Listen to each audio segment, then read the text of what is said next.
L'exposition d'art autochtone dénommée « Un fleuve coupe la roche » se déploie à l'extérieur de la maison Nivard de Saint-Dizier et du quai 5160. C'est le commissaire Michael Patton qui a sélectionné les 15 œuvres qui explorent les thèmes propres à l'histoire du lieu, le fleuve, la berge et les échanges.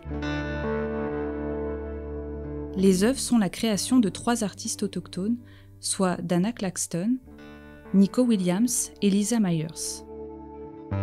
La maison Nivard de Saint-Dizier est située en bordure du fleuve Saint-Laurent au 7244 boulevard La Salle à Verdun. C'est un musée et un site archéologique se trouvant sur un ancien site de campement autochtone d'il y a 5500 ans. Dans la série photographique de Lisa Myers, par la tension de surface, le spectateur est à la fois sous et au-dessus de l'eau, voyant l'eau et la terre sous un nouvel angle.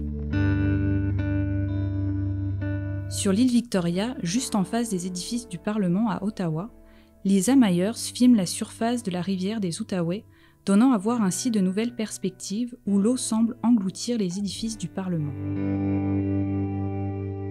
Tout au long de l'été 2013, elle va continuer à prendre des photographies à partir d'endroits autour des Grands Lacs.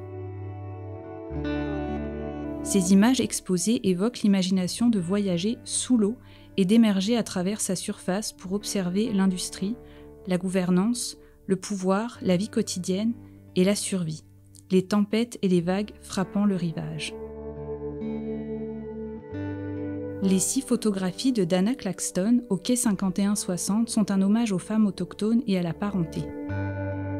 Les femmes sur les photographies sont parées de cadeaux échangés, offerts ou de leur propre création. Dans les portraits, les femmes sont entièrement recouvertes de perles qui représentent des objets culturels. De ce fait, seules leurs silhouettes sont reconnaissables.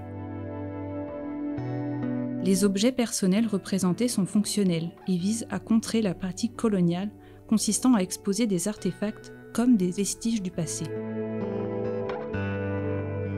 Les photographies de Dana Claxton, créées avec soin, représentent au contraire les femmes autochtones en tant que porteuses culturelles, d'appartenance et de connexion.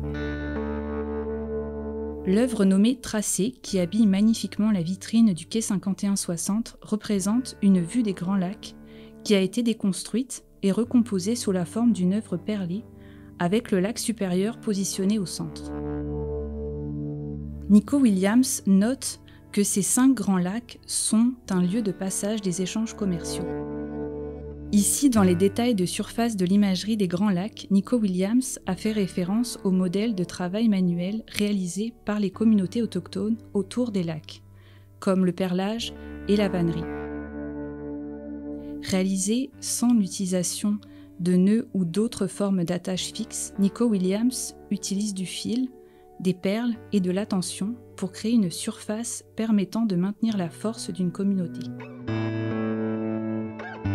Cette exposition donne ainsi une place aux voix autochtones.